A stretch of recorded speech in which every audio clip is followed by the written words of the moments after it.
Bismillah ar-Rahman ar-Rahim. In the name of Allah, the Compassionate, the Most Merciful, to all of our viewers out there, Assalamu alaikum wa rahmatullahi wa barakatuhu. And thank you for joining us again in the intersection of faith and reason with our guest here, Dr. Jafar, Sheikh Idris. Dr. Jafar, again, it is a pleasure and honor to be with you, sir.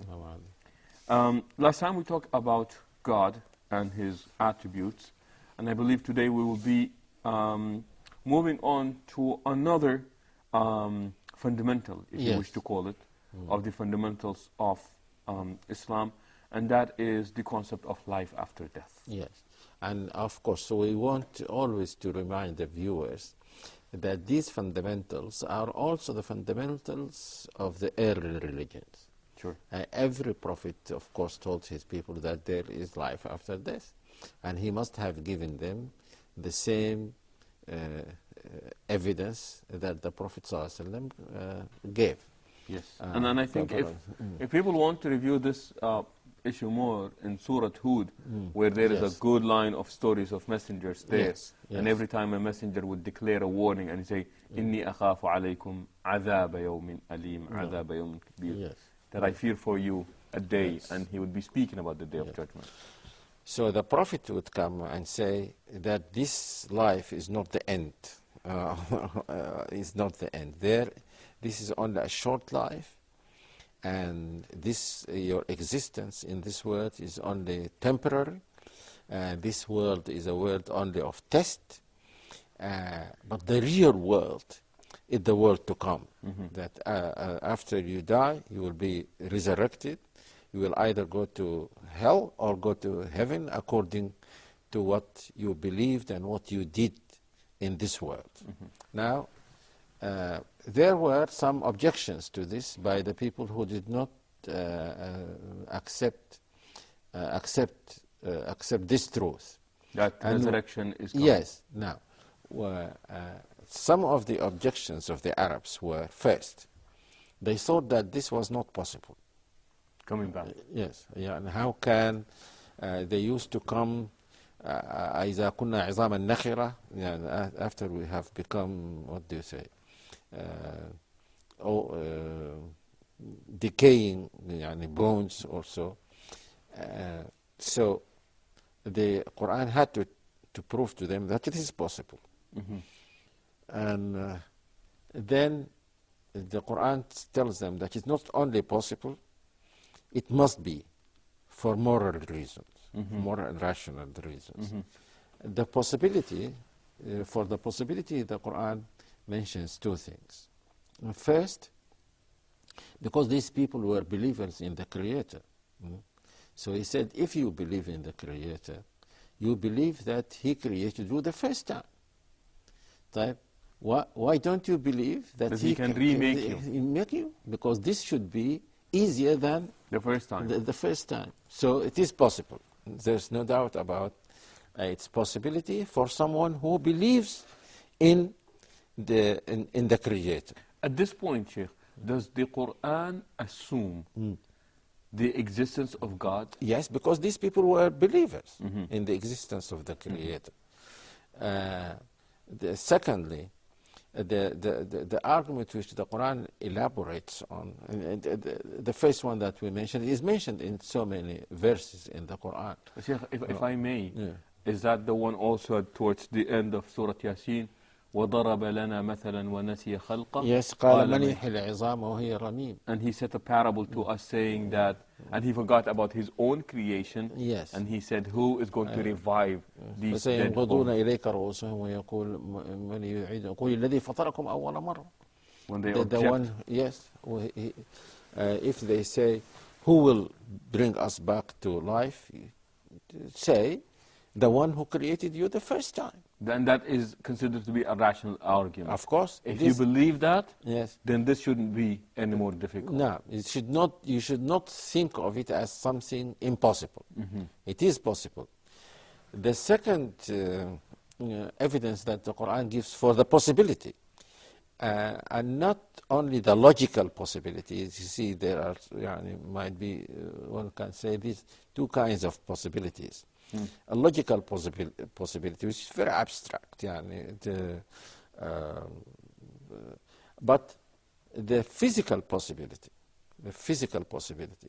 When you say that this is physically possible, this means that it happened. You have an evidence that it or something like it did happen actually. But a merely logical possibility may never have happened. Sure. Something that is logically possible, as we said, that it is logically possible for the Creator to adopt a son. Logically possible, but he never does this. So what is physically possible? The Quran directs people's attention to the fact that water comes from the sky on barren land, and it comes to life in the sense that after being barren, you see revived. Yes, revived in the sense that you see plants in it. So the Quran said that the resurrection of human beings is just like this. A human being, when a human being dies, he is just like this barren land.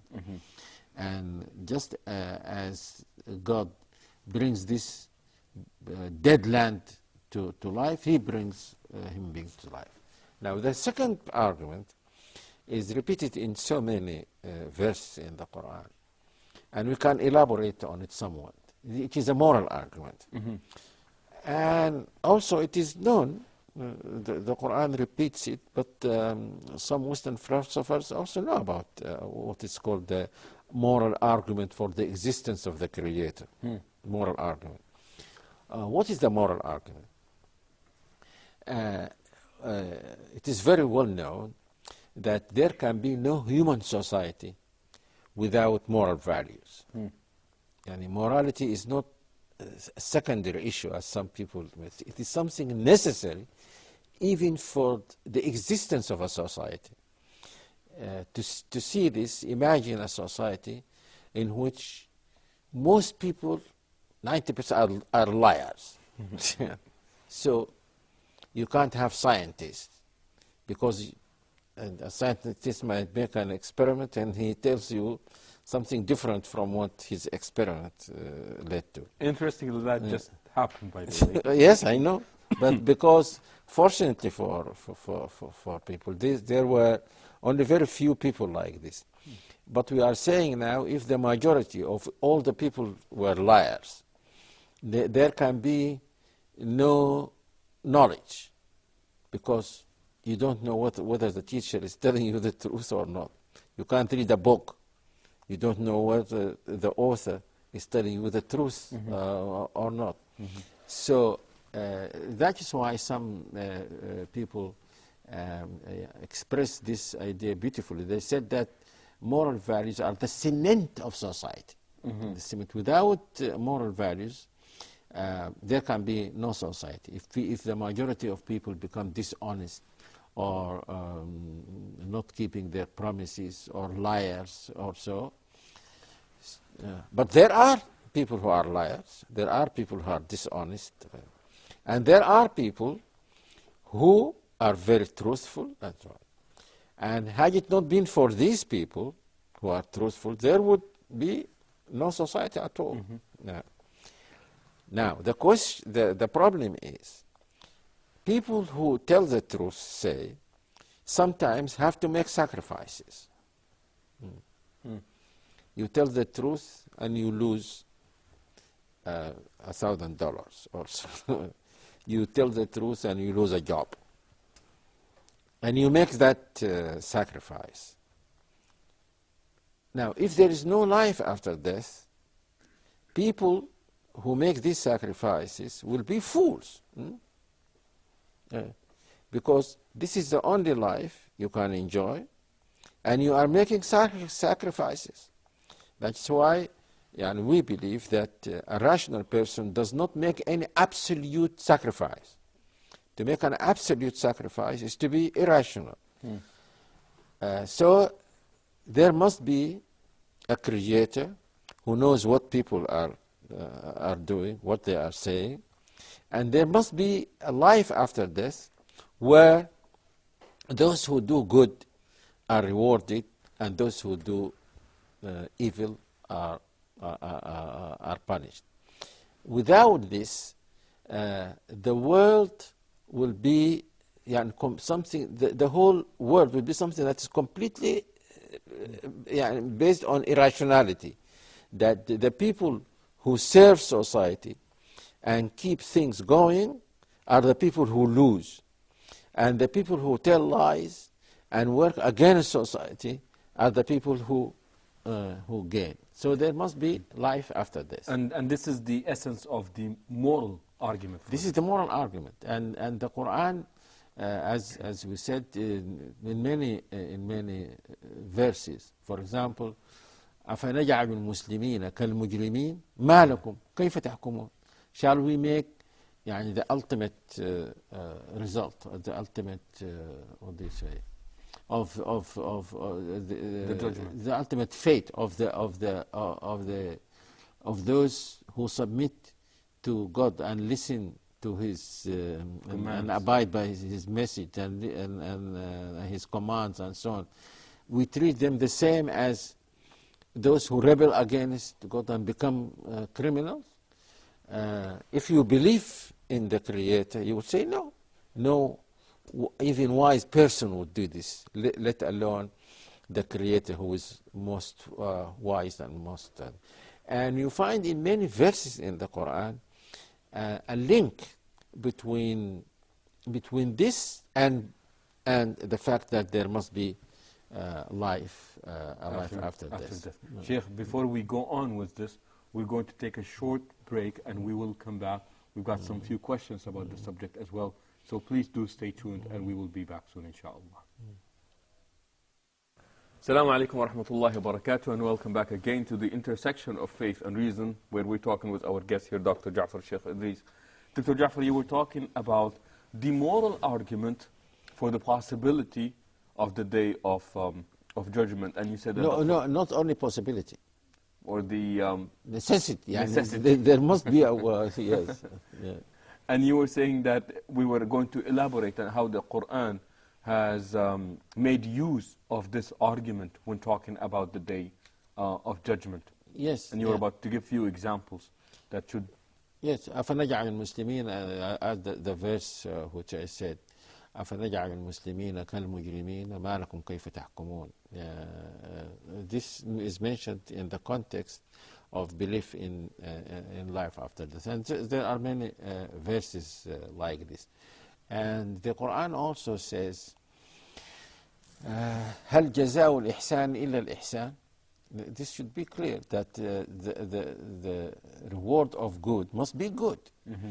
If there is no reward for good, then there must be something wrong with this world. If those who do good, and as I said, on whose behavior society depends and becomes even possible for people to have a human society, if their sacrifices are absolute and then there is no reward, this is something that a human reason doesn't accept. Therefore, using our own reason, we say this cannot be the case. There must be life after this, where those who do good are rewarded and those who do evil are held accountable for what they have done. Yeah. Sheikh, I have a question on this topic here, and that is, what about the people who make these types of sacrifices, even though they do not necessarily believe in the day of judgment? Yes, we are not saying now, inshallah we'll talk about this when we come to discuss the relationship between morality and religion. We are now saying that even if they do this, and there are people, we must admit that there are people who make some of these sacrifices, and they might justify this by some of the gains they think they make in this life. Someone who doesn't like to be called a liar, or someone who is a merchant, say, and he wants to be known for his honesty. In this way he will gain, and so on. But the problem comes when an absolute sacrifice has to be made. And if he knows that he is not going to gain anything by telling the truth or being honest or fulfilling a certain promise. I mean, that's why most politicians don't abide by moral values, because they abide by them when it suits their purpose or their interest. But this is not the question now. The question is, even when they do this, and they are not rewarded, there must be something wrong with the world. If people who do good and make these sacrifices becomes the people who are irrational, who are fools, in fact, because they make absolute sacrifices, and the people who are dishonest, who are liars, again in this world.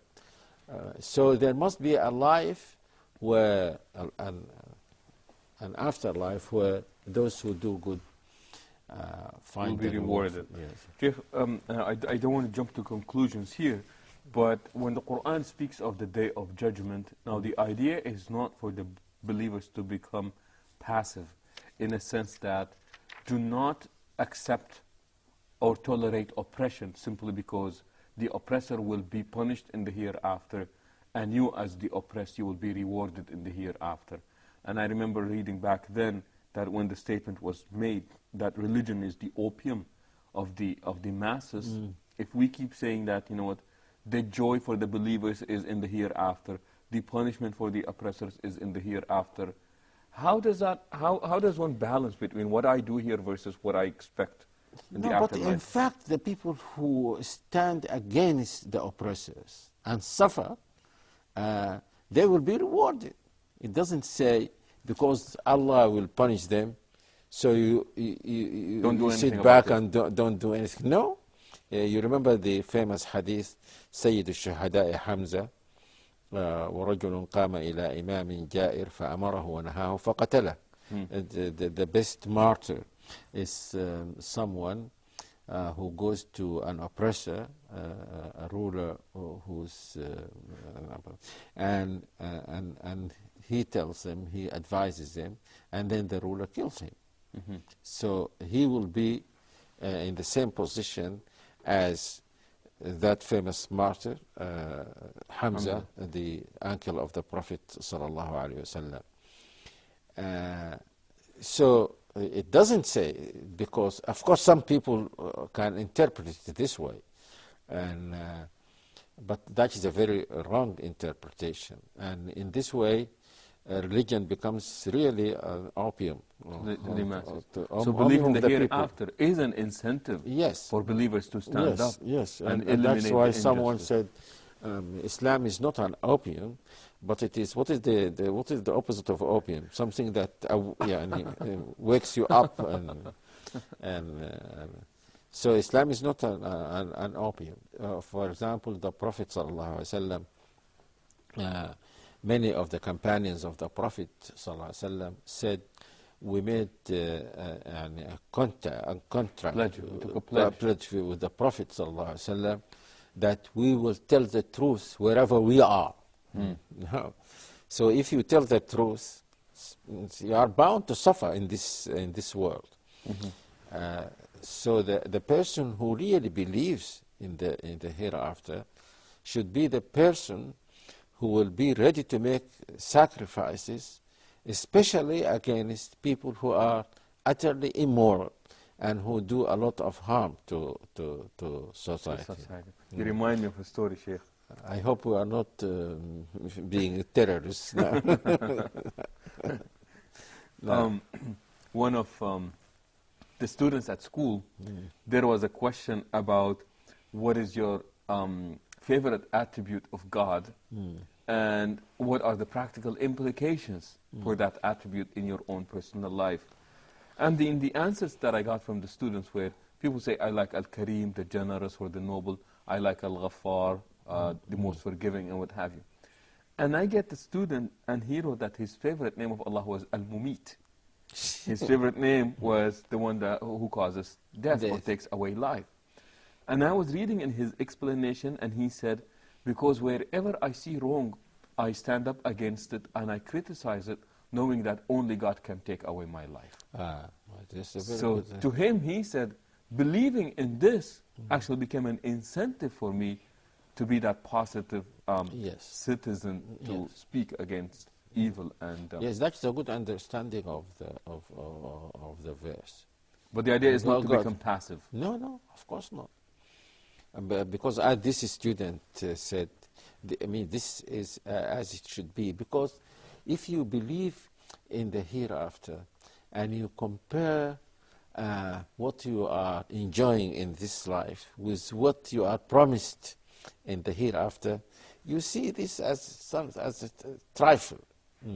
And you would be ready to sacrifice this for something that is that is better, and that you will have immediately after you die. So it will not be difficult for you to even sacrifice your own life to go to the. You can sacrifice your wealth, your perhaps lose a job position or so, but you can go to the extent of even sacrificing your own life for the sake of upholding these moral values. Sure. Johan, also another thing in Islam is the idea of restraining yourself. So it's not only about sacrifices, or you can look into pleasure as a sacrifice that you forego your pleasure, but the idea of restraining yourself for the sake of what you are promised in the hereafter. Of course, even when you restrain, this means you are making sacrifice also. That you're foregoing your Yes, own yes, pleasure yes, at this point. yeah. So, Sheikh, we spoke about two things here: the moral argument, and also you said the logical or the physical, logical.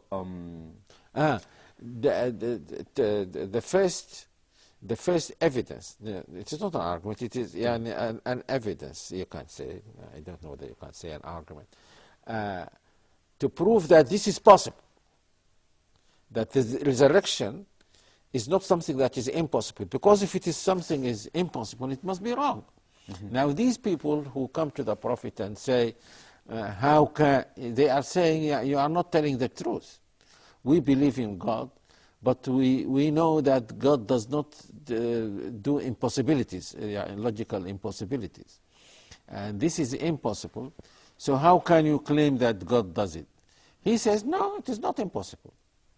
It is not impossible. And the proof that it is not impossible is this and this. God does it with other things. Yes. And the example was the barren land that was dead, and then it was brought up to life again.